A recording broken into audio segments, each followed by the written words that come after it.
Ikalah wa ashhadu wa rasulullah amma ba'd. Alhamdulillah malam ini Allah memberikan kesempatan kepada kita untuk bisa istiqomah di dalam mentadaburi Al-Quran dan Sunnah. Mudah-mudahan dengan adanya belajar seperti ini, Allah memilih kita sebagai hamba yang baik, artinya hamba yang diberikan pemahaman di dalam agama. Mudah-mudahan kitalah orangnya, dan setelah kita paham, semoga Allah memberikan taufik untuk bisa mengamalkannya. Mudah-mudahan ini merupakan sarana bagi kita untuk mendapatkan husnul khotimah. Amin ya rabbal alamin. Monggo Dokter Dia. Iya. Ari bagian manggil-manggilin bisa nih. Mimin aja ya. Ya. 963 ini. Iya, Assalamualaikum warahmatullahi wabarakatuh semuanya, Ustazah. Monggo, Mbak Susi dulu ya, 963. 963 ya. Bismillahirrahmanirrahim. Dari Jabir radhiyallahu anhu, dia berkata, Rasulullah Shallallahu alaihi wasallam bersabda, umroh atau memberi rumah kepada orang lain dengan ucapan, aku memberimu rumah ini seumur hidupku. Seumur hidupmu adalah menjadi hak milik orang yang diberi. Muttafaq alaih. Sedangkan di dalam riwayat Muslim disebutkan, jagalah harta kalian dan janganlah kalian merusaknya. Karena barang siapa yang melakukan umroh, maka menjadi hak milik orang yang diberi umroh selama hidup dan matinya, serta menjadi milik keturunannya. Sedangkan dalam sebuah lafaz disebutkan umroh yang diperolehkan oleh Rasulullah Shallallahu alaihi wasallam hanyalah apabila seseorang berkata, ini milik kamu dan keturunanmu. Namun apabila berkata, ini milik kamu selama hidupmu, maka akan kembali kepada pemiliknya. Dan di dalam riwayat Abu Dawud juga An-Nasa'i disebutkan, jangan memberi rukbah atau memberi rumah kepada orang yang lain dengan ucapan, jika aku mati sebelum kamu, maka rumah ini menjadi milik kamu.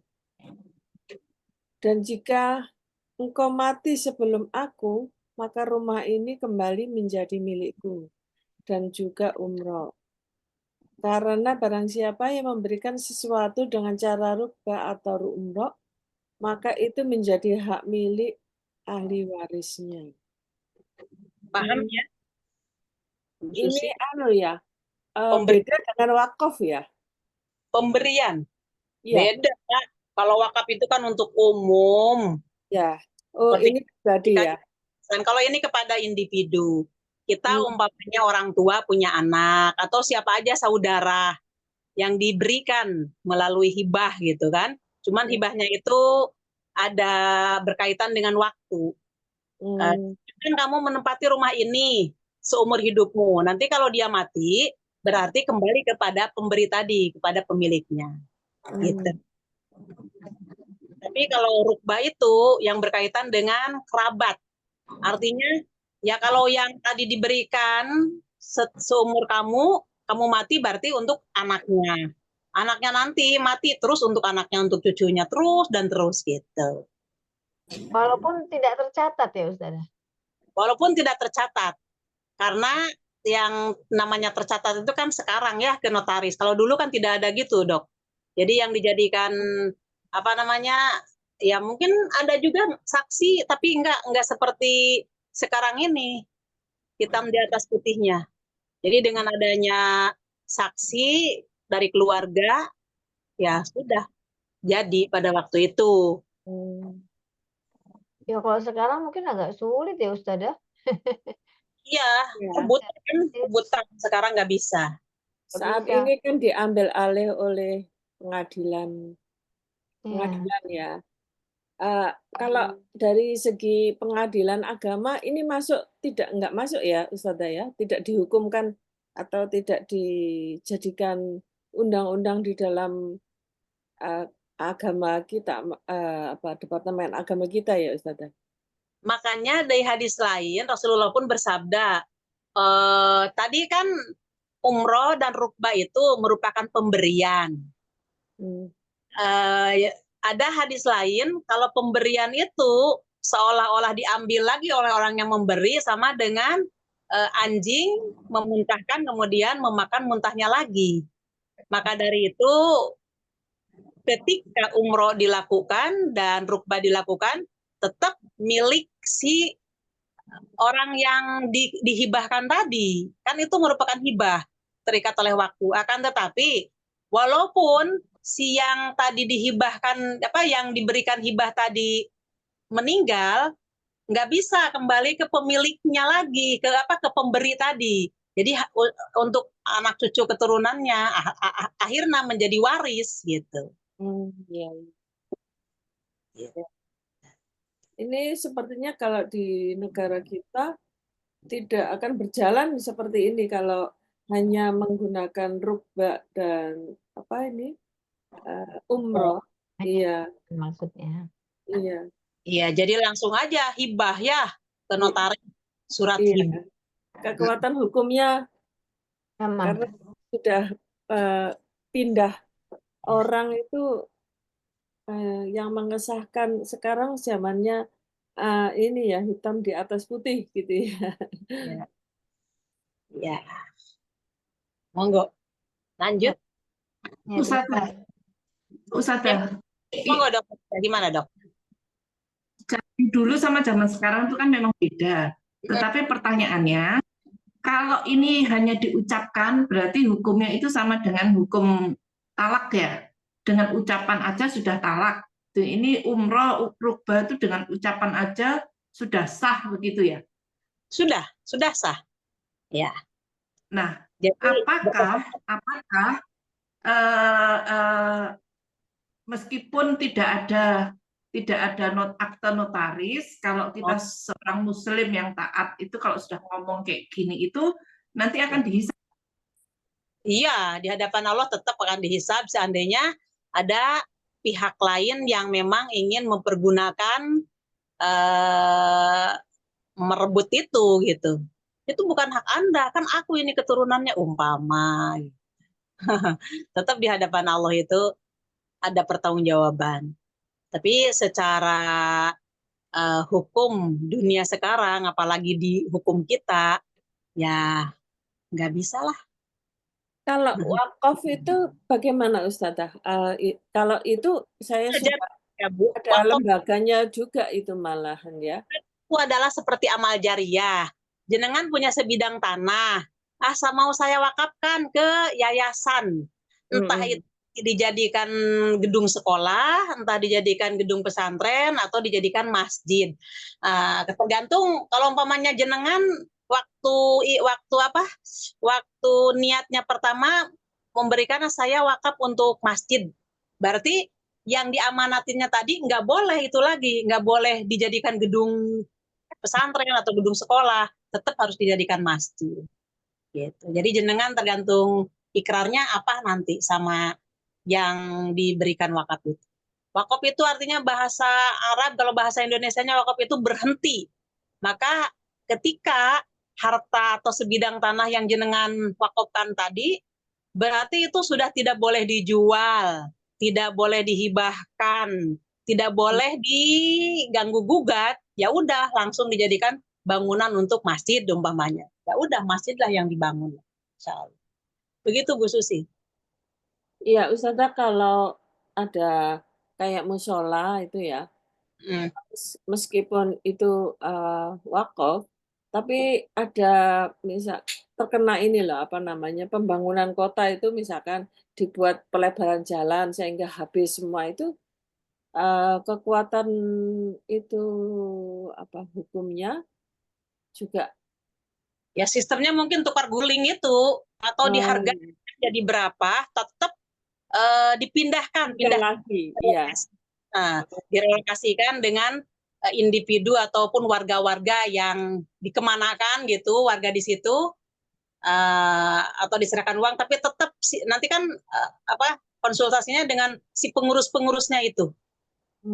atau yayasan atau apa, maka di situ harus dijadikan lagi masjid karena itu wakaf.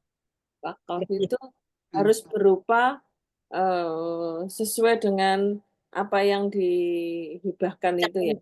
Ya, wajib waktu izin kabulnya apa? Ijab kabulnya ya. Ya, Ustaz.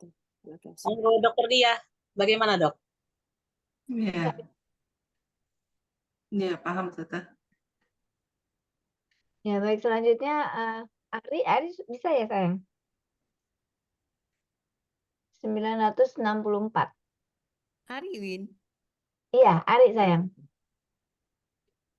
dari Umar radhiyallahu anhu, dia berkata, aku pernah memberikan seekor kuda kepada seseorang untuk jihad di jalan Allah. Namun orang tersebut menelantarkannya dan saya kira ia akan menjualnya dengan harga murah. Maka aku pun menanyakan hal itu kepada Rasulullah SAW dan beliau dinaikkan ininya. Roll. Dia kan. Oh, deh. Iya di scroll. Layarnya diturunkan ya. Dotnya nggak kelihatan. Yang bawahnya nggak tuh? Oke. Dan beliau bersabda, jangan kamu membelinya meski dia menjual kepadamu seharga 1 dirham. Oh, Paham Dok. ini karena sudah diberikan ya untuk jihad ini namanya umrah Hibah. itu. Hibah. Oh, hibah. Aku pernah beli seekor kuda. Oh, Terus? nggak boleh dijual berarti ya, Ustazah ini maksudnya. Terserah Bukan. terserah punya sekarang ya. Ya. Dokter Dia ngasih kuda kepada saya untuk saya berperang. Tapi oleh saya kuda itu disia-siakan. Ya Dokter Dia kan melihat, loh kuda dari aku oleh Ustazah itu nggak dikasih makan, kurang dirawat. Nah, bagaimana kalau nanti kudanya ini dibeli lagi? Maksudnya tadi kan hibah kepada saya. Kemudian apa namanya mau dibeli lagi oleh Dokter Dia, nggak boleh. Jadi ketika kita memberi atau ketika kita menjual kepadanya itu nggak boleh kita yang mengambilnya lagi. Biarkan aja orang itu menjualnya kepada orang lain. Karena itu diibaratkan seperti anjing muntah kemudian dimakan lagi muntahnya, itu yang nggak boleh. Gitu. Itu Dok. Tapi kalau umpamanya ngasih nasihat, ya jangan dibiarkan, itu kasihan. Mau ngasih nasihat ya untuk perawatan kendaraannya itu insya Allah boleh kalau hanya memberikan nasihat. Asal jangan dibeli oleh dianya. Ya, sudah. Ya, jelas sudah. Ustazah, Ya, meskipun akadnya itu dibeli gitu, tetap nggak boleh ya? Kan bukan diminta lagi, tapi tak belinya. ya. Kalau jenengan kan yang menghibahkan ke saya kuda. Tapi kan oleh saya tidak dipindahkan. Jenengan kan kasihan sama kuda itu. Ustazah tak beli itu kudanya. Nah, jenengan dalam ikrar itu nggak boleh. Nggak boleh di Islam itu. Gitu. Seperti Cuman sudah sendiri ya. nah itu padahal mau dibeli kan ya. Ya. Padahal mau dibeli. Tapi Islam itu tidak membolehkan seperti itu. Gitu. Ya, disangka orang lain tuh mengambil lagi. Ustazah, kalau orang lain yang membeli, Nah, kalau orang lain nggak masalah. Yang penting kan jangan Dokter Dia yang membeli yang membeli. hibah. Gitu. Ya. Itu ya. Kayak talak ya, cerai kayak talak 3 ya. Terus cerai nggak boleh dikawin lagi, harus lewat orang lain dulu ya. Iya. Iya, gitu juga nggak boleh sandiwara, Dok. Ya. Nggak boleh sandiwara. Kalau ada sandiwara dia, wah, di hadapan Allah dihisab nanti. Jadi senyamannya, kalau nanti umpamanya di tengah-tengah udah 10 tahun ada permasalahan cerai, nah boleh. Tunggu jandamu apa ya. Seperti itu. Iya. Lanjut. Oh. Baik, selanjutnya dia dulu ya sayang.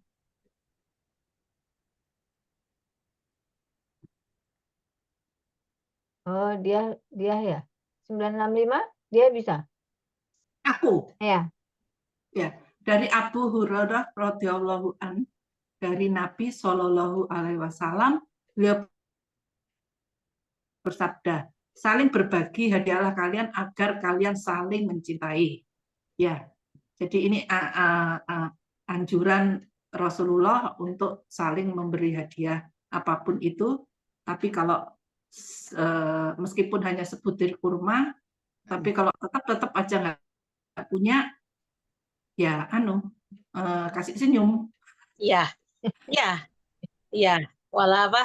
Wala tada baru, jangan saling buang muka, jangan saling benci-bencian, jangan saling hasud. Maka jadilah kalian umat Rasulullah atau hamba-hamba Allah yang bersaudara.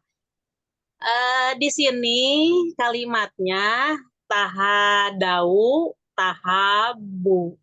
Maka saling berhadiah-hadiahan. Artinya untuk di keterangan lain untuk menghilangkan rasa hasud dan benci.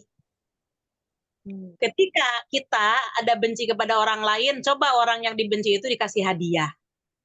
Gitu. Artinya dikirim sesuatu. Maka insya Allah itu akan hilang kebencian, akan hilang dendam, dan akan hilang pula rasa gimana aja pokoknya rasa yang gak enak itulah akan hilang dengan adanya hadiah. Tapi kalau misalnya dia nggak mau gimana Ustazah? Bukan malah misalnya nih ada orang yang nggak suka nih sama dia, terus sama dia kasih nih hadiah, tapi orang yang nggak suka itu nggak mau nerimanya. Itu gimana Ustazah? Itu orangnya kurang ilmu, nggak pernah ngaji. Kan orang muslim itu begini prinsipnya. Wahai perempuan, malah perempuan yang dipanggilnya juga. Wahai perempuan yang beriman, janganlah kamu menghinakan sesuatu pemberian ketika tetangganya memberi kepada seorang tetangga walaupun dia hanya udah lewat itu, walaupun hanya hanya kakinya kambing gitu kan. Nah, hanya kuku kaki kambing gitu. Artinya apa? Ya si orang itu harus menghargai orang yang memberi. Kalau dia punya iman dan dia memiliki ilmu tersebut, bahwa pemberian yang sudah datang kepada dia itu adalah hakikatnya dari Allah. Allah yang memberi itu gitu. Cuman akan tetapi si manusianya itu karena mengikuti hawa nafsu, entah gengsi, entah sebel, entah apa-apa. Jadi itu yang muncul di pikirannya. Akhirnya ya ditolak dan omongannya pun jelek. Nggak boleh Islam seperti itu. Jadi kalau toh kita butuh, ambil. Kalau tidak butuh, diambil juga, tapi nanti bisa disodakokan lagi kepada orang lain. Itu dok, Islam itu dok. Jadi pokoknya intinya tidak boleh menyakiti ya. Nggak boleh ada ketersinggungan. Ya terima aja. Nanti kita butuh, gunakan. Kalau tidak butuh, dihadiahkan lagi. Malah jadi pahala bagi kita. Ustazah, ini kan antar saudara itu mungkin karena saking dekatnya ya. Terus marahan. Lalu terus ya udah merajuk, kemudian dikasih sesuatu, malah dilempar pemberiannya. Enggak mau, udah. Oh, kan gitu. Apa namanya? Ngambek-ngambekan gitu gimana ya Ustazah? Nggak boleh itu. Iya. Nggak boleh ya saya sampaikan ini sebentar. Hadisnya ini sebentar dok. Iya kan, terutama anak kecil ya. Anak kecil yang belum pernah mendapat pelajaran itu ya. Kalau anak kecil ya pada saat itu dia marah-marahan, pada saat itu pula dia hilang marahnya. Kalau umpamanya anak kecil yang tadi lagi marah-marahan, kemudian si anak itu lagi mainan apa atau dia sehingga menjadi pemicu untuk dia itu mendekati, senang terhadap mainannya atau udah nggak seperti orang tua. Kalau orang tua anaknya bertengkar, anaknya sudah wauhan, orang tuanya 2 tahun 3 tahun belum bisa menjadi ya ini saya sampaikan ke ya dokter Diah, monggo. Ini aja pedomannya. WA saya.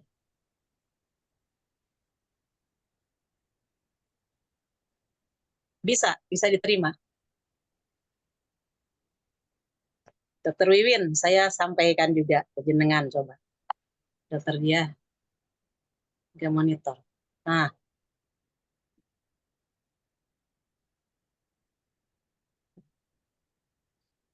suaranya dok. Di WA ya sudah ya. Iya. Bentar, wait.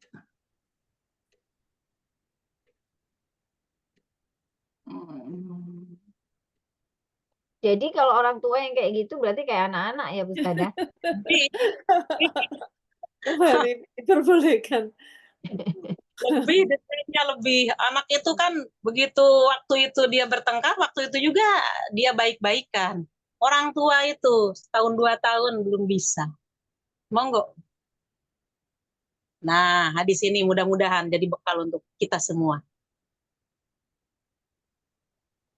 Dari Anas radhiyallahu an, bahwasanya Nabi Shallallahu Alaihi Wasallam bersabda, janganlah engkau semua saling benci membenci, saling dengki mendengki, saling belakang membelakangi, dan saling putus memutuskan ikatan persahabatan atau kekeluargaan. Dan jadilah engkau semua wahai hamba-hamba Allah sebagai saudara-saudara. Tidaklah halal bagi seorang muslim kalau ia meninggalkan, yakni tidak menyapa saudaranya lebih dari 3 hari. Ya. Tuh Bu Susi sampaikan ini jenengan dakwah Bu Susi. Iya. Ini kepadanya engkau semua ya. Engkau semua itu artinya muslimin dan muslimat gitu ya. Iya, laki-laki dan perempuan yang dia beriman kepada Allah dan Rasulnya, jangan tabaghadu, saling benci, saling hasud. Hasud itu artinya ketika orang lain memiliki sesuatu, kemudian di dalam hati seseorang tersebut ada rasa benci terhadap yang dimilikinya itu. Bukan dalam arti materinya itu harus kembali kepada yang membenci, akan tetapi bagaimana supaya dia itu nikmatnya itu atau karunianya itu hilang, itu namanya benci, hasud. Hasud itu nanti akan menjurus ke ain, ke guna-guna nantinya sampai ke sana. Ya, nauzubillah min dzalik. Ustazah, tapi penyakit ain itu kan tidak harus guna-guna ya, hanya dengan memandang saja Iya, tidak bisa membuat orang sakit ya. iya. Yang tadinya kan umpamanya kita sendiri menegur sapa, tapi ketika kita membeli sesuatu yang baru, oh dia itu buang muka ya. Padahal saya tidak membenci dia, tidak ada perselisihan. Tapi kok dia begitu, gara-gara saya beli mobil baru. Nah, kelihatan kan orang seperti itu tidak bisa dihindari. Gitu. Atau boleh jadi mungkin kita ada rasa unsur iri gitu. Nauzubillah min dzalik. Bagaimana cara menghindari itu? Caranya berdoa kepada Allah. Allahumma la tajal fi qulubina ghillal lil ladzina amanu innaka raufur rahim. Ya Allah, janganlah Engkau jadikan hati saya ini pendendam kepada sesama muslim. Kemudian hasbunallah wa ni'mal wakil pun itu dibaca. Kemudian kita yakinkan semuanya takdir dari Allah kok. Ya, dia beli kendaraan baru. Saya juga punya kendaraan walaupun lama. Kenapa mesti saya harus benci? Jadi lah diolah oleh kita insya Allah. Muhasabah terhadap nikmat Allah. Ya gitu. Kadang-kadang ada di kita untuk membenci orang. Kadang-kadang orang lain benci kepada kita yang menimbulkan hasud. Wala petada baru jangan sampai membuang muka. Begitu ketemu yang satu ke kanan, yang satu ke kiri, nggak boleh. Kemudian jangan pula saling memutuskan. Tadi yang dicontohkan Bu Susi itu dikasih malah dilempar di itu. Wah, kasihan sekali itu yang mengasih. Ya. Maka jadilah kalian hamba-hamba Allah yang menjadi saudara. Dan tidak halal seorang muslim bermusuhan, tidak sapa menyapa di atas 3 hari. Tidak boleh. Jadi siapa yang duluan nanti menyapa, hari keempatnya itulah yang paling baik. Tapi kadang-kadang kan ego membumbung. Gengsi. Yang satu kalau dia tidak nyapa duluan, aku nggak akan nyapa. Kata satu lagi, begitu kata-katanya. Jadi akhirnya kapan sapa-sapaannya, Masya Allah. Itu terjadi tuh. Iya. Ustazah, Mudah-mudahan. Iya, monggo tanya. dok. Ini Kalau termasuk yang dikulik sama dokter Diah tentang fasik itu, bukan ya? Masuk Iya, yang fasik. orang fasik. Ini orang-orang fasik. Jadi orang fasik itu tahu prinsip bahwa itu dilarang, tapi dia melanggarnya. Gitu. Masya Allah, astagfirullah. Ngeri ya. Ustazah, Alhamdulillah, mudah-mudahan ketika kita tolak ilmi seperti ini, mudah-mudahan ini merupakan benteng bagi kita untuk tidak ada kalimat-kalimat yang ada di sini itu ada pada kita sifat ini. Monggo Dokter Wiwin lanjut. Baik. Ustazah, tanya tunggu. ya. Tadi kan kita dianjurkan untuk saling memberi hadiah ya Ustazah. Iya dok. Tapi di sisi lain kalau yang karyawan atau AS pegawai negeri atau BUMN itu malah dilarang memberi Tuh. hadiah. Kalau apalagi ini Suap-suap. mau lebaran katanya termasuk gratifikasi, kasih parcel nggak boleh, suruh kembalikan. Gimana Ustazah ya gitu itu kita menyikapinya. Karena itu yang berkaitan dengan masalah sesuatu yang sensi. Tapi kalau umpamanya kita kepada saudara kita di situ atau kepada tetangga kita, dia kok pernah jelek ke aku gitu kan? Atau ketika saya ketemu dengan dia buang muka gitu. Nah, jadi di situ ada unsur-unsur sedikit agak komplain mungkin, akan tetapi kita tidak memperluas hal itu. Maka karena kita yang sudah paham, kita berikanlah orang tersebut. Itu yang tidak ada kaitannya dengan masalah instansi tertentu, dok. Ya. Kalau seperti yang dikatakan itu, ya memang itu kan dilarang gitu. Tapi ya dikhawatirkan aja, dikhawatirkan karena masalahnya dia suka gini-gini kan kata-katanya. Dia digaji itu kan justru untuk menolong orang tersebut, tapi orang yang ditolong itu sebagai tanda terima kasih gitu kan, masih ingin memberi hadiah kepada yang bersangkutan. Itu maka ada peraturan di pemerintah kita itu tidak dibolehkan. Ya kalau memang tidak dibolehkan, kenapa enggak gitu. Udah aja. Ya usah dikasih. Kalau begitu kenyataannya. Mungkin berlatar belakang niatnya mungkin ya Ustazah awalnya ya. Kan ada yang memberikan itu supaya misalnya diberi proyek, misalnya seperti itu kan. Misalnya didahulukan pelayanannya, mungkin begitu ya Ustazah. Mungkin itu Ya. yang dibolehkan. Menyogok secara halus apa dok? Menyogok. Iya. Ustazah, Ya. itu Ka'ab bin Malik waktu udah ikut perang Tabuk itu kan didiamkan sama Rasulullah Ya. dan Rasulullah dihukum 50 hari gitu. 50 ya. Terus pertanyaannya ke dalam kondisi yang bagaimana yang boleh mendiamkan sampai hukuman kayak Ka'ab bin Malik ini? Kalau Ka'ab bin Malik, karena beliau ini tidak ikut perang, bukan dalam arti ada uzur.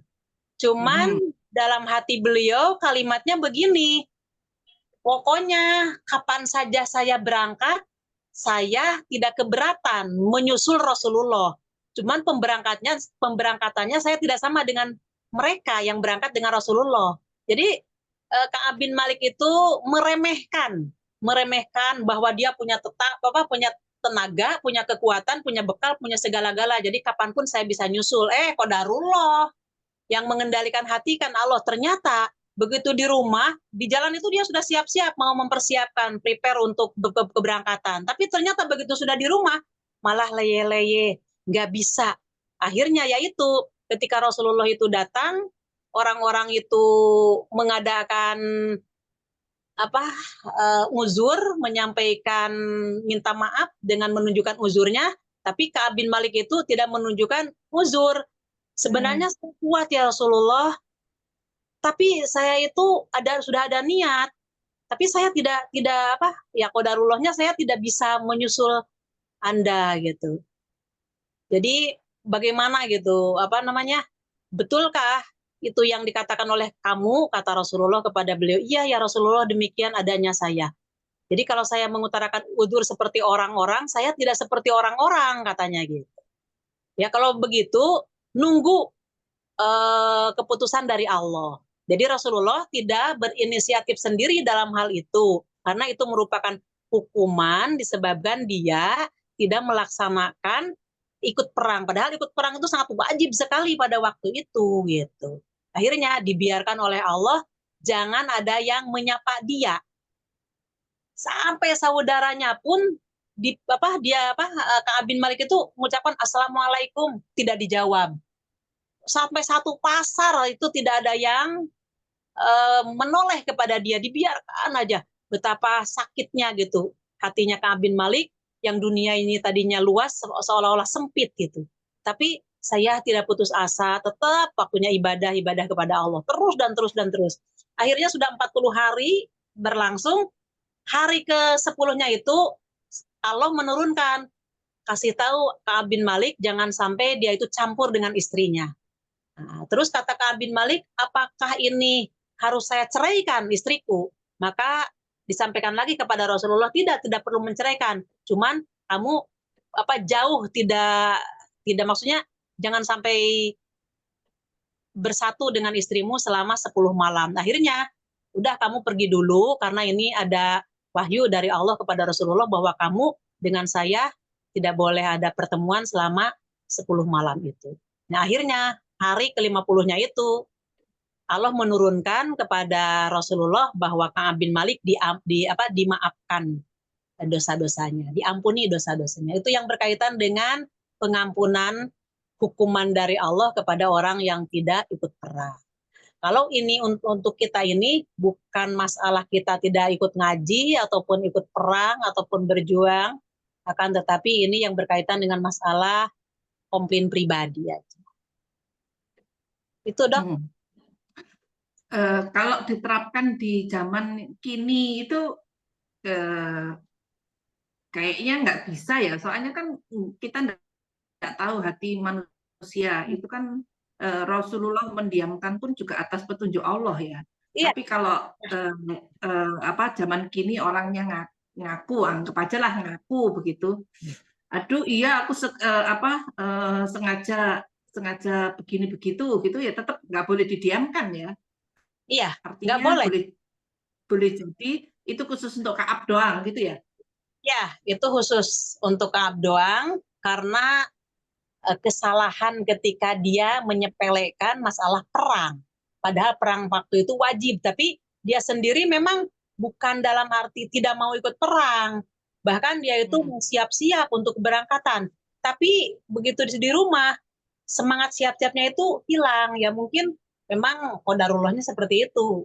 Sesuatu yang telah ditakdirkan oleh Allah kepada Ka'ab bin Malik. Nah, kalau untuk kita tidak bisa memberikan hukuman kepada siapapun beberapa hari. Cuman batasan untuk kita ini wala yahilu li muslimin. Tidak halal bagi seorang muslim untuk membiarkan kepada saudara muslim juga, kepada saudara seiman di atas 3 hari. Apapun kesalahannya, apapun masalah komplainnya, apa sajalah, mau yang kecil ataupun yang besar, tetap di atas 3 hari tidak halal. Gimana, Dokter Dia? Iya. Berarti misalnya pasangan suami istri yang bercerai sudah saking mangkolnya begitu ya, tetap tidak boleh diem-dieman ya. Iya, makanya di Islam itu kan ceraikanlah dengan baik. Kalimatnya cerai dengan baik gitu. Kalimat itu berarti tidak ada kebencian, tidak ada rasa hasud. Nah itu. Tapi kan logika, Ya kalau baik-baikan kenapa mesti cerai? Kan gitu kalimatnya. Justru adanya cerai itu karena tidak baik. Dipahaminya seperti itu. Tapi perintah Allah, ceraikanlah dengan baik. Jadi istilahnya tidak diakhiri dengan kebencian. Kan biasanya kalau sudah bercerai itu malah kebenciannya itu tambah-tambah satu sama lain. Kemudian kalau dia punya anak, anaknya itu ya dititipkan kepada mamahnya, akhirnya si laki-lakinya itu tidak peduli walaupun dia sebenarnya yang tanggung jawab. Akhirnya ke mamahnya yang repot. Ya gitu dok, Baik. Ya, saya paham. ke Bulughul Maram. Iya. Baik. Selanjutnya yang 966 966 itu sama ya? sama ya dengan yang di atas ya Ustazah. Tapi ini yang Ustazah sampaikan bahwa menghilangkan kedengkian. Ya, baca aja juga untuk supaya memperkuat memori kita. Iya dong, baca lagi ya. Kan sama. Oke. Dari Anas radhiyallahu an, dia berkata, Rasulullah Shallallahu alaihi wasallam bersabda, saling berbagi hadiahlah kalian karena hadiah akan menghilangkan kedengkian. Nah, udah jelas. Jadi kalau hadiah itu malah menimbulkan lebih dengki, yang salah yang lebih dengki itu ya. Iya, yang manusianya itu kenapa melakukan itu tidak pernah ngaji, diterjemahkan, tidak tahu ilmu. Kalau tahu ilmu mungkin kalau umpamanya kita yang seperti itu ingat ini, iya kata Rasulullah nggak boleh. Nggak ngaji dok. Lanjut. Baik, yang selanjutnya 967 saya. Abu Hurairah radhiyallahu anhu dia berkata, Rasulullah SAW bersabda, wahai kaum muslimah, janganlah sekali-kali seorang tetangga meremehkan pemberian tetangganya meskipun hanya ujung kaki kambing. Muttafaq alaih. Ya, yang sudah saya terangkan tadi ya. Hampir sama ya Ustaz. Iya. Paham ya dok ini ya? Iya, Ustazah. Jadi kalau pun kita tidak suka atau kurang ini ya diterima aja dengan muka yang berseri-seri, tapi mungkin kalau setelahnya kita berikan pada orang lain asal tidak menyakiti yang memberi begitu ya Ustazah. Rasulullah SAW telah bersabda, yang dipanggil kan perempuan-perempuan muslimah. Kok Iya. nggak laki-laki dok? Kenapa nggak laki-laki dok? Ya, laki-laki mungkin jarang kali yang kayak gini.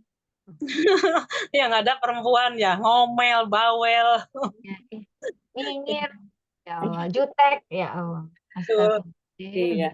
Astagfirullah. Karena fitrahnya kan perempuan itu komunikasinya menggunakan perasaan dengan Mulu. bahasa hati. Ustazah tadi kalau kita nggak belajar ya akhirnya dipelihara ya Ustazah. Iya. Betul, betul. Ya. Ya. Iya.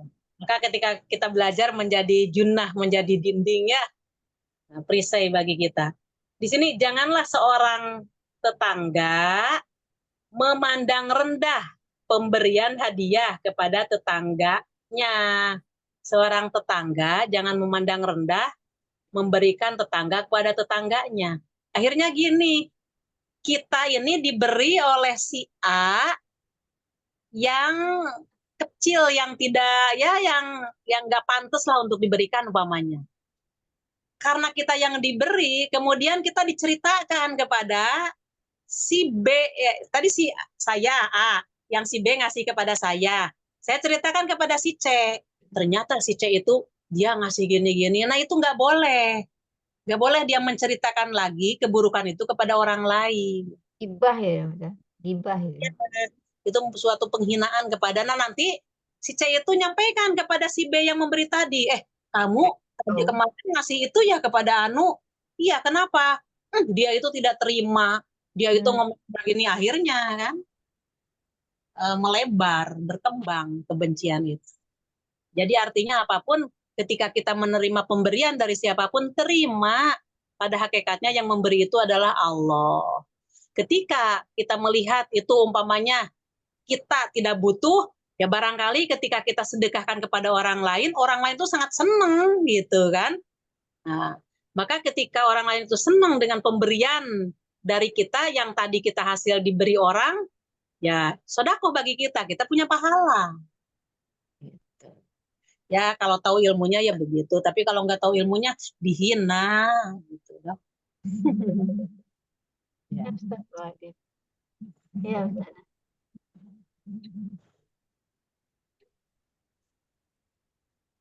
Monggo lanjut, Gitu Dok. ya. 968 Mbak Susi lagi ya? Baik.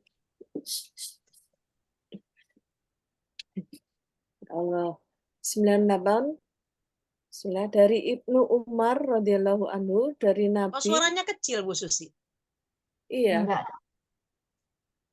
Enggak kok, Dari jelas. Ibnu Umar radhiyallahu anhu, dari Nabi Shallallahu alaihi wasallam, beliau bersabda, barang siapa memberikan sesuatu hibah atau pemberian, maka ia lebih berhak untuk menariknya kembali sebelum dibalas. Hadis riwayat Al-Hakim dan dia mensahihkannya, sementara yang mahfudz kuat adalah riwayat Ibnu Umar dari perkataan. Ini maksudnya hibah itu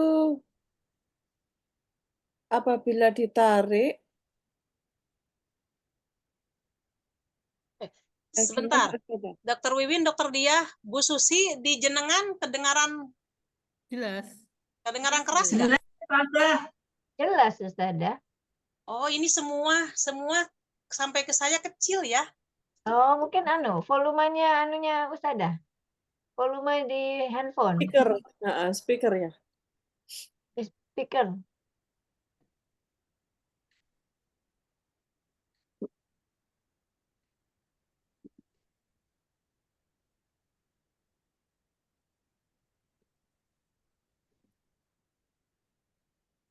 Halo? Ya, Ustazah. Sudah jelas kah? Masuk ulang. Bilang. Bu, saya masuk ulang ya. Dok, saya masuk ulang ya. Baik, Iya. baik. Ya.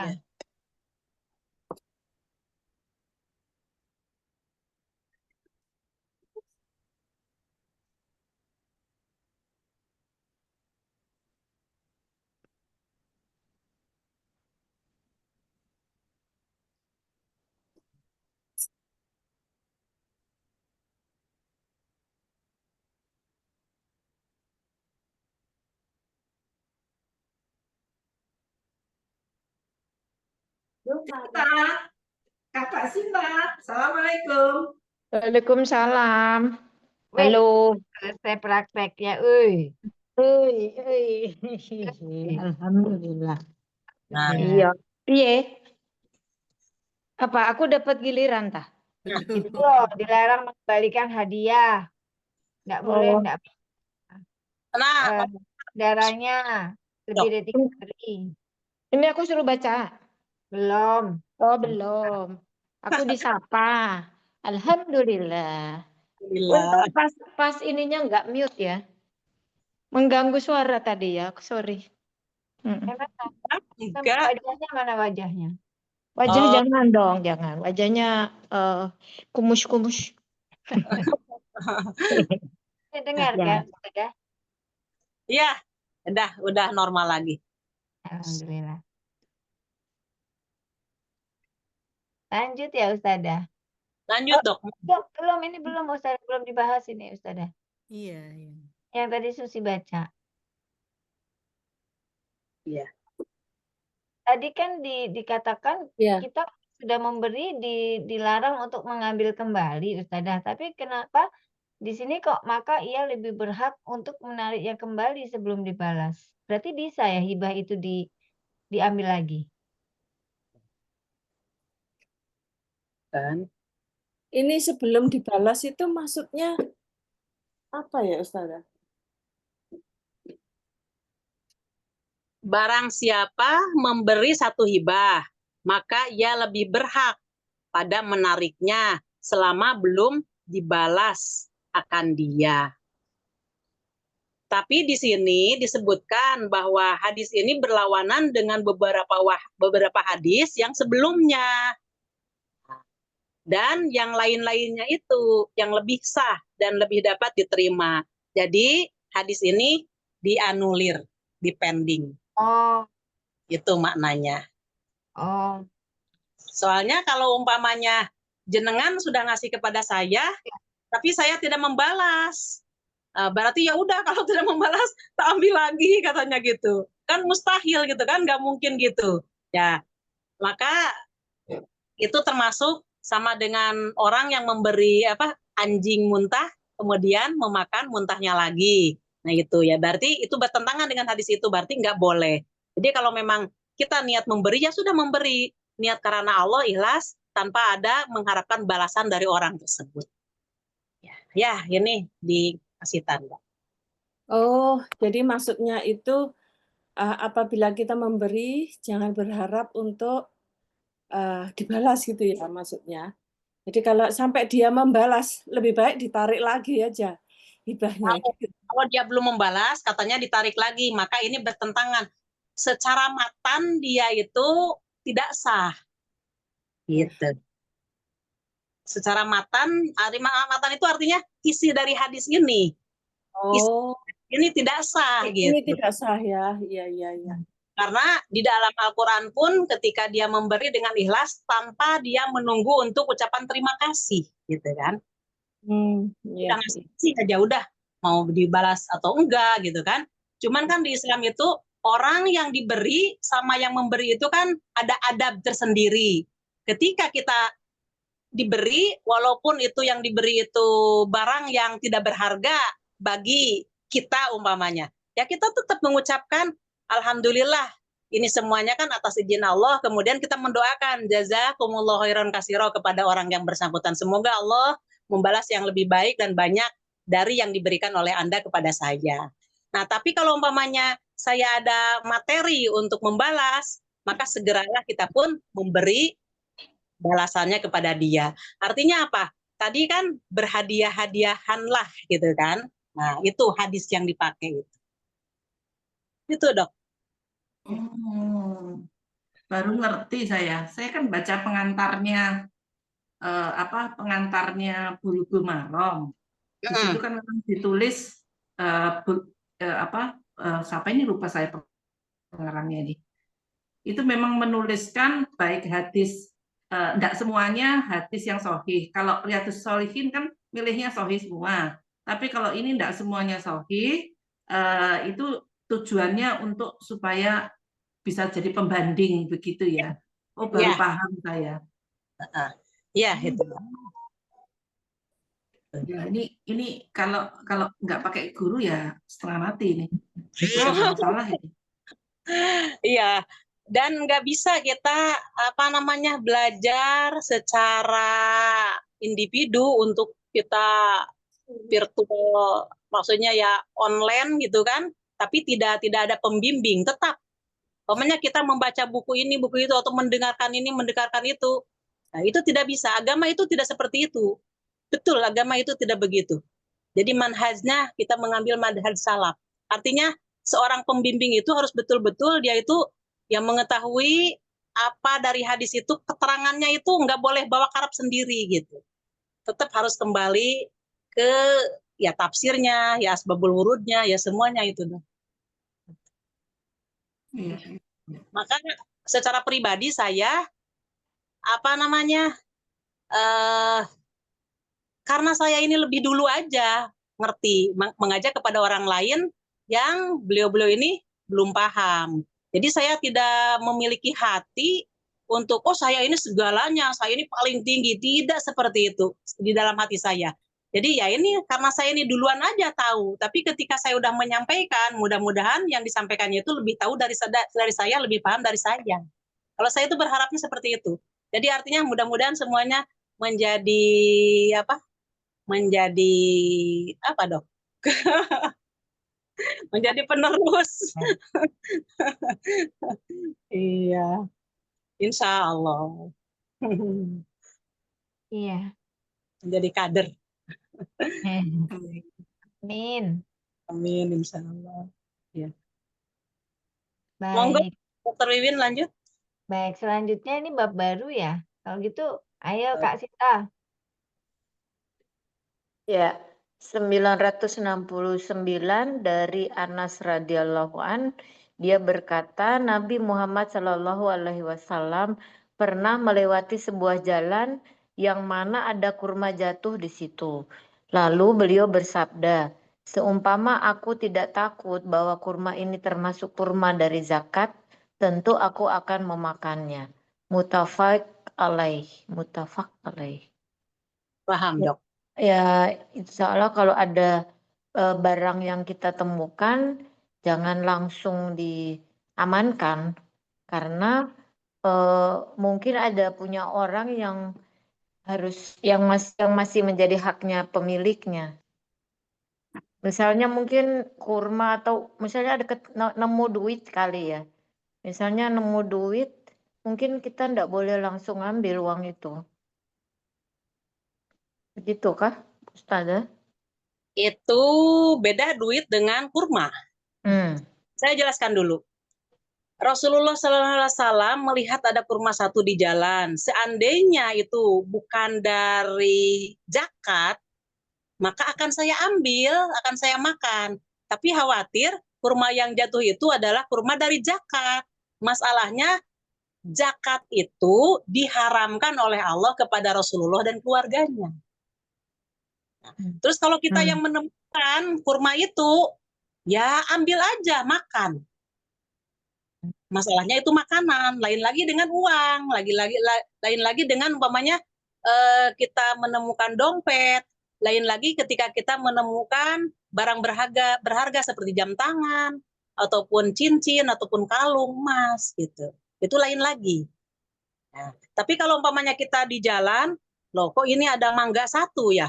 Kita lirik-lirik, nggak ada siapa-siapa, ambil bismillah aja. Karena di sini Rasulullah juga mengatakan, kalau tidak aku khawatir bahwa kurma tersebut zakat niscaya akan aku makan. Tuh, kalimatnya itu yang diambil, ujung kalimat dari Rasulullah itu. Paham, Dokter Sinta? Insya Allah. Jadi itu karena Rasulullah terlarang memakan zakat. Tapi kalau kita umatnya, walaupun itu zakat, kalau nemu di jalan buah itu boleh kita makan. Iya, gitu. Ya, insya Allah. Jadi nggak ngerti kayak gini-gini. Bagaimana Dokter Dia?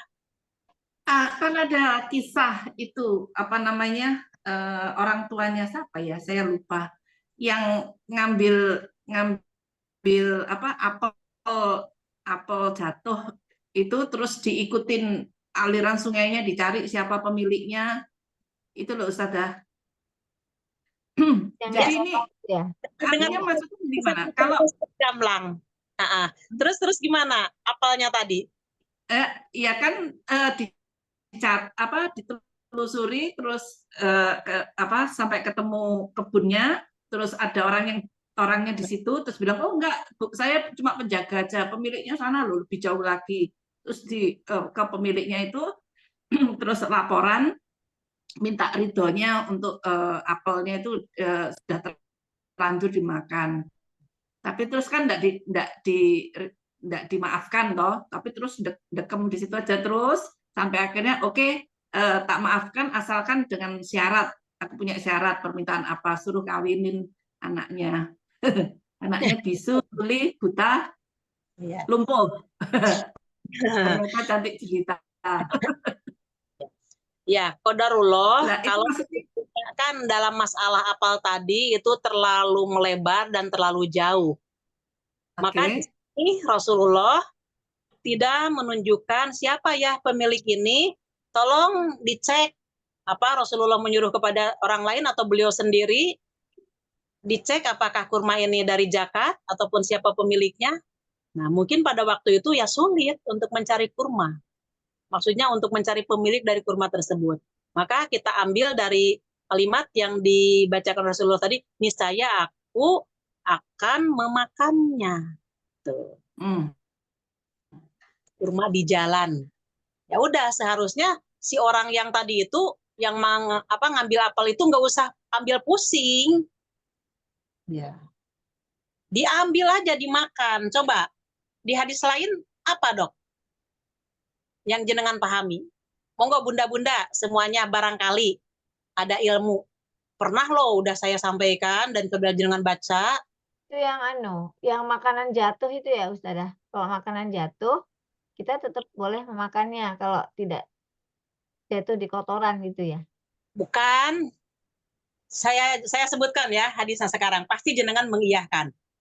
Barang siapa yang menanam suatu tanaman, kemudian binatang mengambilnya atau manusia mengambilnya, maka pemiliknya ketika barang itu atau buah-buahan itu diambil oleh manusia atau binatang, maka sebagai sedekah.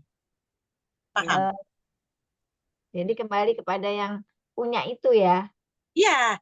Jadi ketika kita menemukan tadi satu kurma atau satu apel, Pahalanya ada kan orang ya, bagi pemiliknya itu adalah sebagai sedekah. Tuh, kan mudah iya kan ya.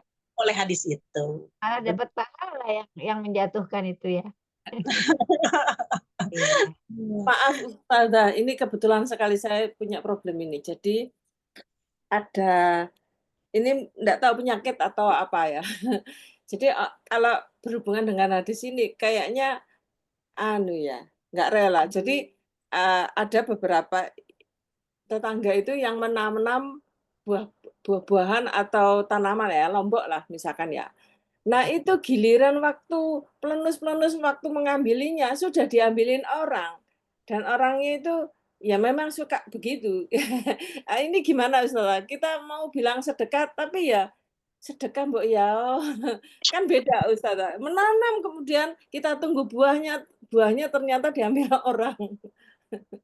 Itu mencuri namanya yang mengambil. Iya, betul. Iya, kan seperti itu. Gimana ya, memang salahnya memang kan diletakkan di luar pagar. Di luar pagar itu sudah haknya umum berarti ya. Artinya orang boleh mengambil sudah artinya apa namanya, secara bahasa umumnya itu ini sudah haknya orang yang di luar gitu. Gimana Ustazah? Tapi yang Secara keumuman dua belah pihak ada adab di dalam Islam. Orang yang lewat yang tidak memiliki pohon itu berarti dia tidak hak mengambil sesuatu sekecil apapun punya orang. Jelas, barang siapa yang dia mengambil hak orang lain dengan kezoliman kan, mencuri, maka dia masuk neraka, itu ancamannya. Bagi pihak yang memiliki barang siapa yang dia menanam satu tanaman, maka apabila binatang ataupun orang mengambilnya atau memakannya, maka sebagai sedekah. Nah, ada untuk pemilik pohon tersebut. Jadi begitu dilihat loh, kalau udah nggak ada, ya mau nyesel pun nggak bakal datang itu. Ya, ikhlaskan ya. Tadi nggak akan datang. Kita mau marah, mau nangis, mau ngomel, buah tadi tidak akan kembali kepada kita. Nah itu ada bagi kita pelajarannya. Ya udah sedekahlah, kata hadis juga sedekah gitu kan. Tinggal begitu aja. Itu ada bagi pemilik. Nah orang yang lewat tadi harusnya ngaji gitu, orang yang tadi juga lewat kalau bukan pemilik. Itu jadi problem kampung Ustazah. Jadi kita gara-gara aduh gimana. Berarti kalau masa kecil dulu sering nyolong mangga tetangga gitu dimaafkan Ustazah. Gak dosa. Gak dosa tapi ngono ya ojo ngono. Ngono ya ngono tapi ojo ngono. Iya, ini jelas. Jadi untuk dua pihak itu jelas. Yang mau ngambil ya harus mikir kalau umpamanya itu bukan haknya, jangan sekali-kali ngambil punya orang lain. Itu kan. Yang tadi pemiliknya kalau itu sudah terlanjur, orangnya tidak paham, ya udah sedekah. Walaupun dia nangis pun tidak akan kembali itu barang. Lebih baik disedekah. Sedekah ya. Gondok Ustazah. Gimana misalkan buah jambu. Jambu itu baru pertama kali berbuah. Tunggu setelah besar diambil orang. Gitu kan. Iya, sama. Oh iya. Itu Mengalami jadi sedekah terpaksa ya Ustazah Enggak ya. ya. Terpaksa kudu ikhlas padahal Ikhlas. mangkel. Padahal gondok. Aduh. ya, secara manusiawinya, mohon maaf, pasti ada rasa mangkel, ada rasa jengkel gitu, ditunggu-tunggu kok bagian giliran matang diambil orang. Ya, salah. Iya, ya. Aduh. Tapi begitu kita kembalikan lagi, iyalah memang qadarullah. Nah, begitu sudah kita berkata qadarullah, memang kalau memang sudah milik saya, pasti tidak akan ada yang ngambil. Tapi begitu memang kalau bukan milik saya, walaupun dilihat tiap pagi, tiap sore pun, memang bukan milik saya. Jadi ya secara keilmuan bab takdir pun kita harus paham. Ya, inilah gunanya mengaji, Dok. Terima kasih Ustazah. Iya betul. Oke, monggo Dokter Wiwin. Baik, silakan lanjut. 970 Dian Lamandani. Monitor Kak sayang. Dian, Kak ya. Mana juga masih nyimak. Baiklah. Bentar. Sip, ayo silakan sayang. 270 970 ya. dari Zaid bin Khalid al-Juhani radhiyallahu anhu, dia berkata, ada seseorang yang datang menghadap Nabi SAW, kemudian bertanya tentang barang temuan. Beliau bersabda, perhatikanlah tempat dan pengikatnya. Kemudian umumkanlah selama setahun. Apabila pemiliknya datang, maka berikanlah. Apabila tidak, maka terserah kamu. Kemudian dia bertanya lagi, bagaimana mengenai kambing yang tersesat? Beliau menjawab, itu bisa menjadi milikmu, milik saudaramu, atau milik serigala. Dia pun bertanya lagi, bagaimana dengan unta yang tersesat? Beliau bersabda, apa urusanmu dengannya? Unta itu memiliki kantong air dan sepatu.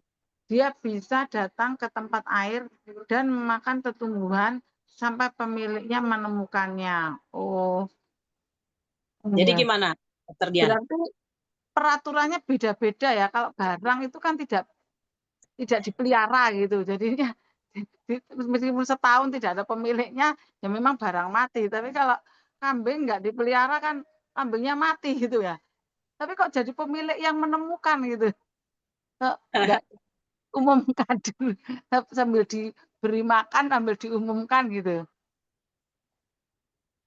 Gimana Ustazah? Bukan kambing, ini barang yang pertama. Di sini ada 3 hukum. Yang pertama, dia menemukan sesuatu barang. Nah, barang itu boleh jam tangan, boleh dompet, boleh tas, dan lain sebagainya. Maka akrib, kata Rasulullah, ketahuilah, kenalilah warnanya, ikatannya, kemudian kalau mereknya sekarang ini mereknya, simpan itu. Sambil diumumkan, siapa yang kehilangan tas, itu aja. Nah, kita nggak boleh mengutarakan tasnya warna hitam, mereknya ini, nggak boleh itu. Begitu ada orang datang, saya yang kehilangan tas, mereknya apa? Kita tinggal nanya, oh mereknya sama. Kemudian warnanya apa? Nah, maka ketika itu sama, yang dikemukakan oleh orang yang kehilangan tadi, dan kita pun mengenalnya, berarti miliknya dia. Tapi kalau setelah 1 tahun itu, tidak ada yang mengambil, berarti silahkan kita gunakan. Tuh, barang lukotoh itu, barang temuan itu 1 tahun. Coba kurma disimpan 1 tahun. 2 hari bosok. Nah, itu yang jadi masalah tadi. Maka ketika kita nemu buah tomat, ambil aja. Nah, itu. Kemudian yang kedua, bagaimana kalau kambing katanya. Ya. Kalau kambing itu adalah laka untuk kamu atau untuk saudara kamu. Tapi kalau kamu nggak mau mengambil kambing tadi, kasihkan aja kepada saudara kamu, biar saudara kamu yang memelihara. Tapi tetap nanti ketika ada orang yang mencari-cari tentang kambing tersebut, dikembalikan kepada dia. Kemudian kalau kamu keberatan, ada rasa, ya nanti kalau udah saya pelihara, ada yang datang, ya rugi umpamanya. Kan manusia itu selalu menghitung untung rugi. Maka ketika itu, ya lizi untuk serigala aja, biarkan aja. Terus ini hukum ketiga, bagaimana kalau unta? Apa urusannya unta dengan kamu gitu kan? Unta itu pinter, dia cari makan sendiri, cari minum sendiri.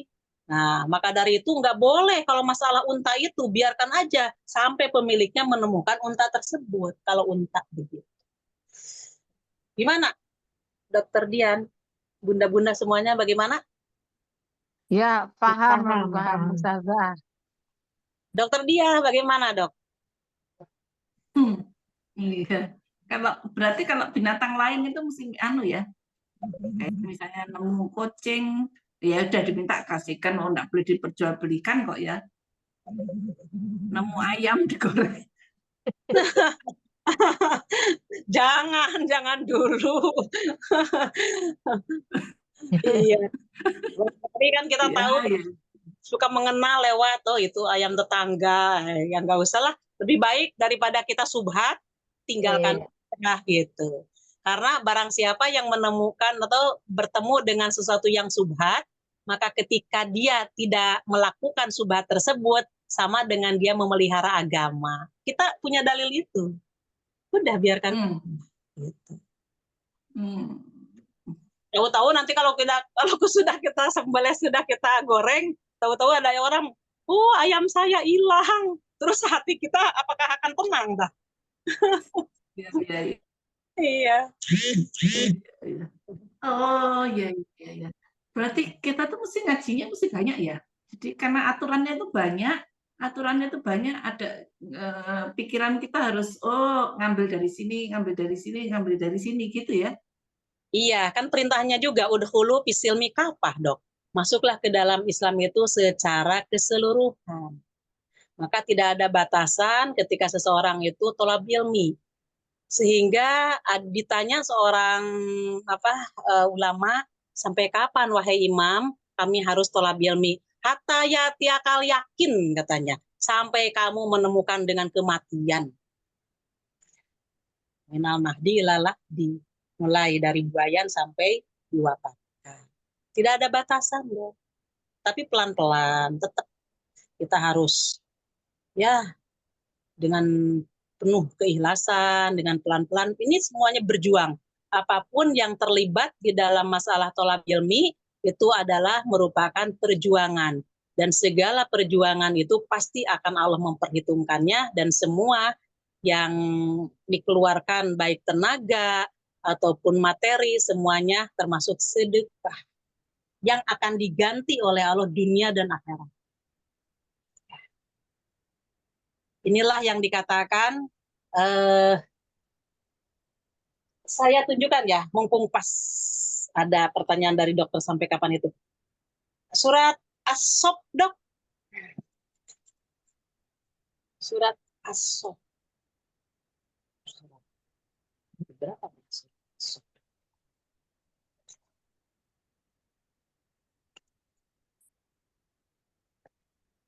Surat As-Sof. Al-Quran surat As-Sof.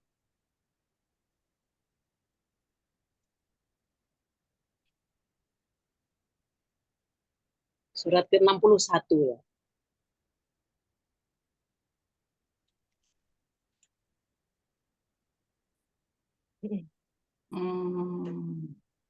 Kalau nggak salah ayatnya 9.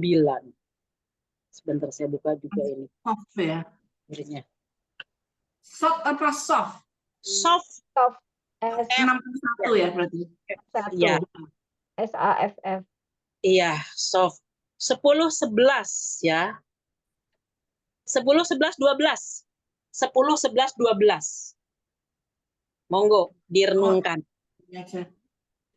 Ayat 61, 10 surat As-Sof. Ayat 10, 11, 12. Silahkan. Bentar. Surat As-Sof. Enak di sini aja. Lah, mundur. Nah.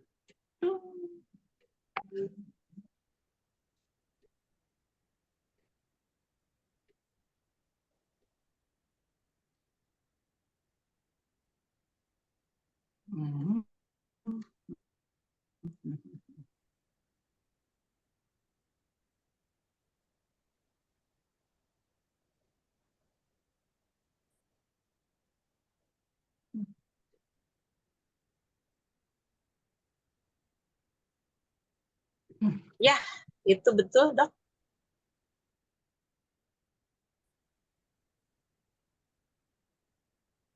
Monggo. Siapa yang baca, Win? Dengan aja yang baca. Wahai orang-orang yang beriman, maukah kamu aku tunjukkan suatu perdagangan yang dapat menyelamatkan kamu dari azab yang pedih? Kamu beriman kepada betul. Kamu beriman kepada Allah dan Rasul-Nya dan berjihad di jalan Allah dengan harta dan jiwamu. Itulah baik bagi kamu jika kamu mengetahui. Terus, loh kok putul? Itu ada silang ya?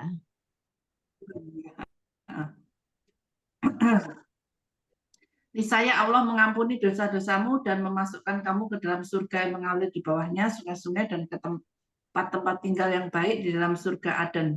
Itulah kemenangan yang agung. Monggo, apa yang dokter pahami? Mulai dari 9, 10, 11. Oh, 9 juga. Iya. Bukan 9, 10, 11, 12.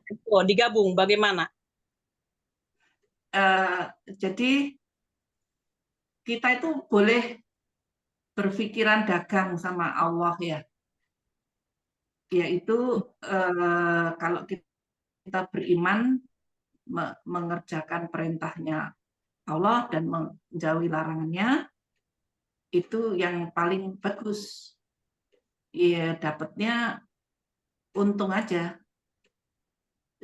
Untung dunia dan akhirat. Di dunia untung, di akhirat juga untung karena Allah akan mengampuni dosa-dosa dan insya Allah bisa masuk surga. Begitu kan? Ya. Saya tambahkan sedikit. A'udzubillahiminasyaitonirrajim. Wahai orang-orang yang beriman, maukah aku tunjukkan kepada kalian perniagaan yang akan menyelamatkan dari siksa yang pedih? Ini merupakan perniagaan jual beli seorang hamba yang jual beli tersebut akan menyelamatkan dari siksa yang pedih. Ya sudah pasti kita sebagai orang yang beriman ingin selamat dari siksa yang pedih, yaitu siksa api neraka. Dengan jalan apa? Tu'minuna billah. Itu caranya. Kamu harus memiliki barang yang barang tersebut tu'minuna billah, kamu beriman kepada Allah. Wa rasulihi, dan kamu beriman kepada utusannya. Beriman kepada Allah artinya kita percaya kepada Allah dan mengikuti aturan-aturan Allah dan Rasulnya. Mengikuti aturan Allah itu adanya di mana? Aturan-aturan Allah itu adanya di Al-Quran. Maka ketika kita beriman tanpa kita belajar Al-Quran, bohong. Maka orang yang beriman itu sudah pasti dia harus mentadaburi Al-Quran. Kalau Al-Quran itu hanya dibaca saja, mustahil jadi hidayat. Jadi hidayah. Maka dari itu diartikan, dipahami, dilaksanakan. Begitu juga dikatakan di sini warasulihi dan utusannya, artinya mengikuti apa yang disabdakan oleh Rasulullah. Semuanya itu udah merupakan rekomendasi dari Allah kepada Rasulnya. Di dalam uswatun hasanah, sholatnya, berumah tangganya, bersosialisasi, dan lain-lain sebagainya, semuanya sudah dicontohkan oleh Rasulullah. Yang kedua, jihad di jalan Allah. Jihad di jalan Allah, nah berjuang di jalan Allah. Kalau dulu kan konotasinya perang, melawan orang-orang kafir. Kalau sekarang ini kan melawan hawa nafsu. Ketika kita ini mau sholat, ada rasa ngantuk, ada rasa capek, ada rasa lelah, maka itu semua dilawan. Bagaimana caranya supaya kita tidak meninggalkan sholat? Di antaranya itu termasuk jihad di jalan Allah. Maka hendaklah kalian berjihad di jalan Allah dengan harta-harta kalian dan dengan diri-diri kalian. Dengan harta kalian segala sesuatu yang melibatkan harta kita dan diri kita atau salah satunya. Nah, umpamanya kita tidak berangkat, tapi kita titip kepada orang tersebut umpamanya, maka itu dengan harta. Tapi ketika kita terlibat antara jiwa kita dan harta kita, maka itu termasuk jihad di jalan Allah. Yang demikian itu lebih baik bagi kalian jika kalian mengetahui. Nah, beriman kepada Allah dan kepada Rasulnya sudah saya jelaskan, dan berjihad tadi dengan harta dan dirimu. Nah, yang demikian itu adalah lebih baik bagi kalian jika kalian mengetahui. Maka tidak semudah itu untuk mengetahui kalau tidak diiringi dengan ilmu. Maka ketika kita paham ilmunya, berarti insya Allah kita akan mudah di dalam jihad di jalan Allah. Nah, setelah kita laksanakan beriman kepada Allah dan Rasul-Nya dan berjihad di jalan Allah, maka apa yang akan didapatkan oleh orang tersebut? Yaghfir lakum, tanpa diminta. Allah akan mengampuni dosa-dosa kalian.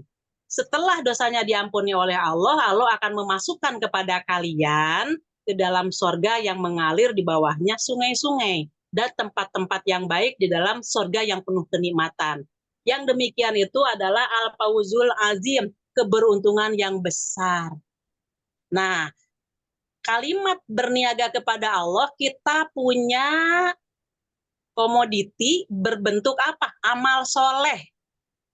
Jadi kita punya bahan amal soleh untuk diperniagakan dengan Allah. Maka ketika kita beramal soleh, Allah membelinya dengan sorga. Nah, itulah yang dikatakan berjual beli lang tabur, yang tidak akan mengalami kebangkrutan. Ya. Bagaimana, Dok? Ada pertanyaankah? Oh, berarti yang ketika saya pertama kali mau ngaji sama Ustadzah minta saya untuk nyiapin beberapa buku. Itu kan itu termasuk ini ya, jihad ini ya, harta, karena buku ya harus dibeli toh. Iya, betul. Makanya sekali-kali mohon maaf, kapan-kapan kita mengadakan offline. Semuanya membawa bukunya.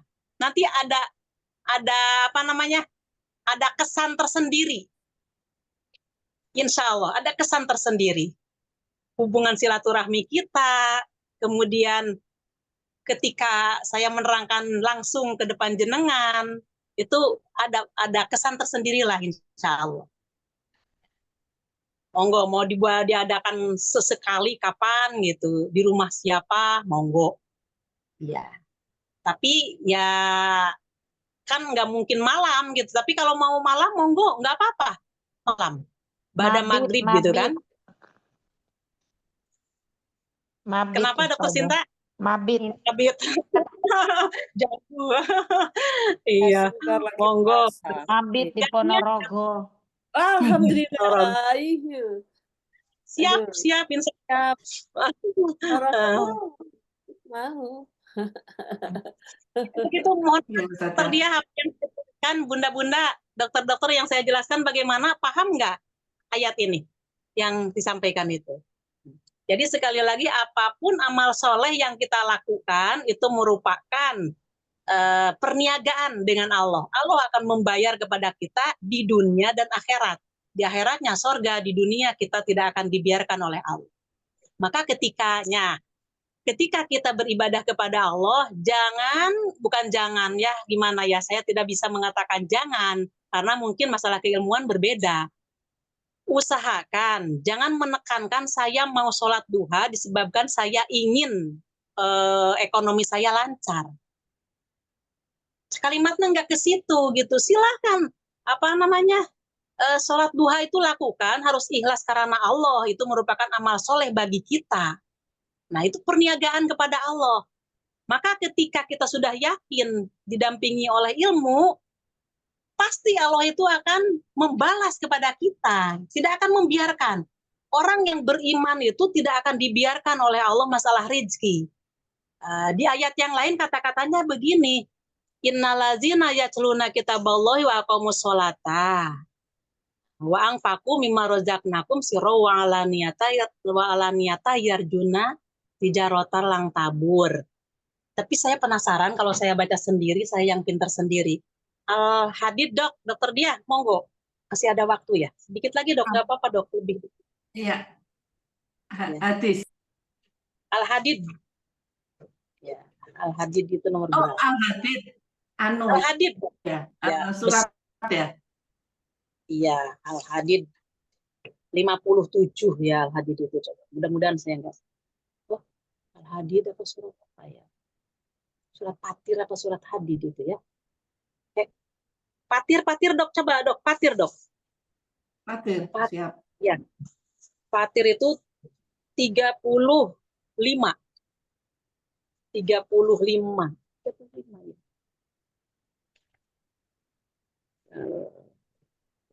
Fatir 35 saya. 35.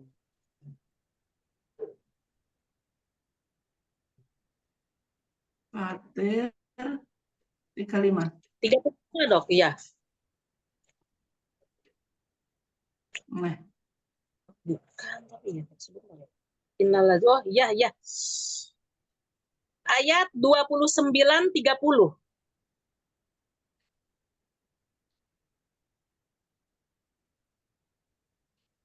Untuk melengkapi ya. Nggak apa-apa, lebih dikit ya. 29 sama 30. sesungguhnya orang-orang yang selalu membaca kitab Allah, Al-Quran, dan melaksanakan salat, dan menginfakkan sebagian rezeki yang kami anugerahkan kepadanya dengan diam-diam atau terang-terangan, mereka itu mengharapkan perdagangan yang tidak akan rugi. Iya. Ya. Lanjut 30, saya nanti terangkan. Agar Allah menyempurnakan pahalanya kepada mereka dan menambah karunia-Nya. Sungguh Allah Maha Pengampun lagi Maha mensyukuri.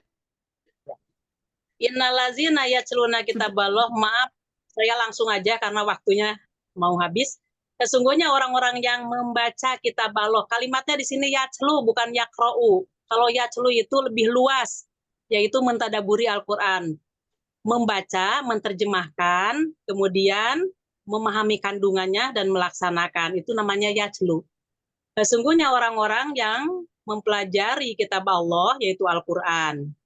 Nah, dan dilaksanakan isinya. Kemudian waqamus sholah, dia rutin dan istiqomah di dalam melaksanakan sholat yang 5 waktu. Wa anfaqu mimma razaqnahum, dan mereka menginfakkan hartanya baik secara sembunyi-sembunyi atau secara terang-terangan. Yarjuna tijarotan, maka mereka itu adalah mengharap perniagaan lang tabur yang tidak akan bangkrut. Jadi ketika dia melaksanakan sholat, zakat, mempelajari Al-Quran, maka itulah merupakan amal soleh yang Allah akan membelinya dengan kita tidak akan sia-sia ketika kita melakukan yang kalimat-kalimat sebelumnya tadi. Nah, dibalasnya oleh Allah, liyuwafiyahum ujurahum, Allah akan membalas, menyempurnakan kepada mereka pahalanya, disempurnakan oleh Allah dengan ampunan dan dengan sorga. Wa yazidahum, nah ini, wa yazidahum min fadlihi, dan Allah akan memberikan tambahan kepada mereka dari karunia-Nya. Ditambah oleh Allah selama dia hidup di dunia pun tidak akan dibiarkan. Orang yang rajin ngaji, sholat, zakat, puasa dan lain-lain sebagainya, di samping dia berniaga dengan Allah tidak akan kecewa, di dunia pun yazidahum min fadlihi, Allah akan menambah-nambah karunia-Nya. Maka nggak usah khawatir. Jadi ketika kita beribadah itu jangan, ya Allah saya ini ingin tahajud, mudah-mudahan saya ini diangkat menjadi kepala nggak usah lah. Kita niatkan betul-betul ikhlas karena Allah, nanti Allah yang mengatur urusan kita. Kejarlah takwa, urusan dunia Allah yang akan mengatur. Innahu ghafurun, sesungguhnya Allah Maha Pengampun, syakurun, Maha menerima. Monggo, ada pertanyaankah, Dr. Lia, bagaimana? Siap, peserta paham. Monggo, bunda-bunda yang lain. Dr. Wiwin, bagaimana dok? Iya, Ustazah paham. Jadi artinya kita tuh kalau melakukan segala sesuatu tuh pada dasarnya kita nih sebenarnya sedang menjual diri kita ya. Iya, sedang bertransaksi dengan Allah. Dan Apapun amal soleh yang kita lakukan, berarti kita lagi transaksi dengan Allah. Ketika transaksi, Allah di situ memberikan ampunan, memberikan tambahan di dalam hidup kita. Makanya orang yang beribadah itu tidak akan dibiarkan oleh Allah di dalam kehidupannya itu. Pasti dikasih solusi. Jadi kalau kita tahu ilmunya, nggak bakalan ketika, ya Allah saya ini ingin sholat duha yang banyak supaya cepat kebeli ini Alphard yang baru ini, ya Allah, gitu. Nggak begitu, enggak. Saya kira nggak seperti itu. makanya harus menampilkan diri yang terbaik gitu ya, Ustazah, termasuk kalau kita misalnya beribadahnya banyak, khusyuk, tetapi ya itu tadi kayak adab akhlak kita nggak baik juga, itu berarti tidak menampilkan jualan yang paling baik gitu ya Ustazah? Gitu, iya. Ya, betul. Betul, Dok. Baiknya di situ dengan cara apa? Ikhlas dan ittiba. Ikhlas itu adalah karena Allah, tidak ada harapan penilaian orang lain. Ittibanya mengikuti cara ibadahnya yang benar berdasarkan Al-Quran dan Sunnah. Gitu. Insya Allah. Bagaimana Dokter Dia? Mohon maaf, waktunya agak lebih dikit. Sampai di sini ya, Dok. Terima kasih Oke. Ustazah. Iya, alhamdulillah. Mudah-mudahan apa yang kita kaji di malam ini dijadikan oleh Allah sebagai bahan untuk menambah keimanan dan ketakwaan kita. Dan mudah-mudahan Allah selalu memberikan sempat kepada kita untuk istiqomah di dalam thalab ilmi ini sampai diwafatkan oleh Allah. Mudah-mudahan kita mendapatkan husnul khotimah. Amin. Amin. Amin. Terima kasih Ustazah. Hadaitana wa hab lana min ladunka rahmah innaka antal wahhab. Subhanakallahumma wa bihamdika asyhadu an la ilaha illa anta astaghfiruka wa atubu ilaik. Rabbana atina fid dunya hasanah wa fil akhirati hasanah wa qina adzabannar. Wassalamualaikum. Waalaikumsalam. Waalaikumsalam. Semuanya. Terima kasih, Alhamdulillah. Terima kasih. Bunda-bunda. Assalamualaikum.